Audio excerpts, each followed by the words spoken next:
Hello, I'm Dr. Bill Waggoner. Welcome to today's Tuesday Tip.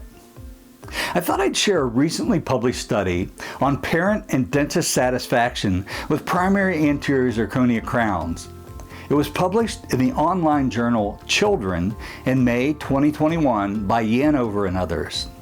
Now, as a disclaimer, I was second author on this article, and I also acted as one of the dentist evaluators in the study.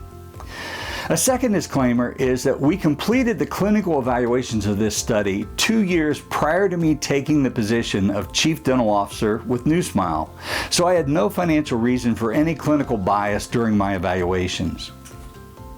So this was a retrospective cohort study that evaluated the overall parental satisfaction of zirconia crowns placed on primary incisors and compared their satisfaction with the evaluations of 2 independent pediatric dentists who evaluated clinical photographs of the crowns. 131 zirconia crowns were placed in 37 children by one operator.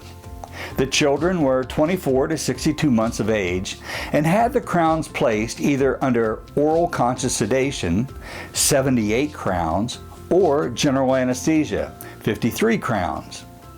While only one operator placed all the crowns, he did so at different clinical sites, and the different clinical sites had different zirconia crown brands stocked. So consequently, there were 22 Cheng crowns, 18 Sprig crowns, and 91 NuSmile crowns placed. All the teeth were photographed preoperatively, immediately postoperatively, and at subsequent recall appointments. The average time of follow-up visit was 13 months with a range of 6 to 34 months. The crown color match, crown contour, and the crown durability were evaluated by the parents with a questionnaire at the time of the recall appointment. They were also asked about their overall satisfaction with the crowns. The independent dentists who were not present clinically evaluated photographs of the crowns taken at the same visit, and then the evaluations of the dentist and the parents were compared. The overall parental satisfaction with zirconia crowns was 100%. They liked them. In general, parents evaluated the crowns with a much higher ratings than the dentist did.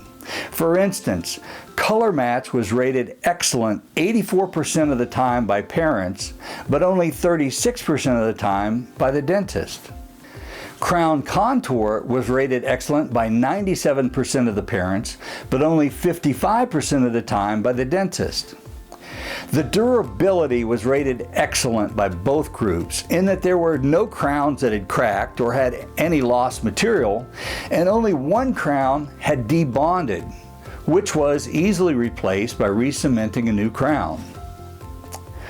The length of follow-up, either short-term, which was an average of 8 months, or long-term, which was an average of 21 months, had no effect on the evaluation of contour or collar match by either group.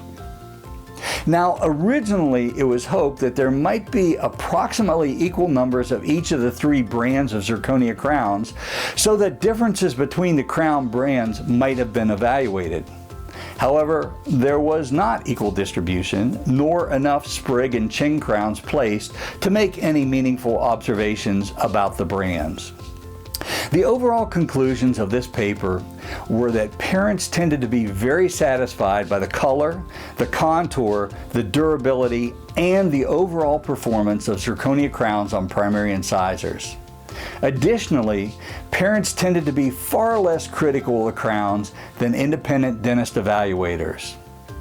Now, as one of the evaluators, I can say that we use fairly objective criteria for our evaluations, and although the parents were given the same objective criteria, I believe we dentist evaluators were more rigorous in our evaluations. Additionally, if the parent recalled yellow, black, or brown carious teeth, and now they saw shiny polyzirconia covered teeth, their idea of a shade mismatch with adjacent teeth may have been different from mine. I simply looked at the adjacent teeth and decided if there was a shade mismatch of any degree or not. The good news from this article, besides once again affirming the clinical use of zirconia crowns on primary incisors, is that dentists may be our own worst critics.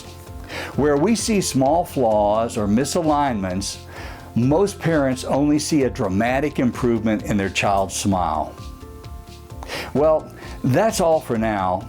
Thanks for listening, and I'll see you next week.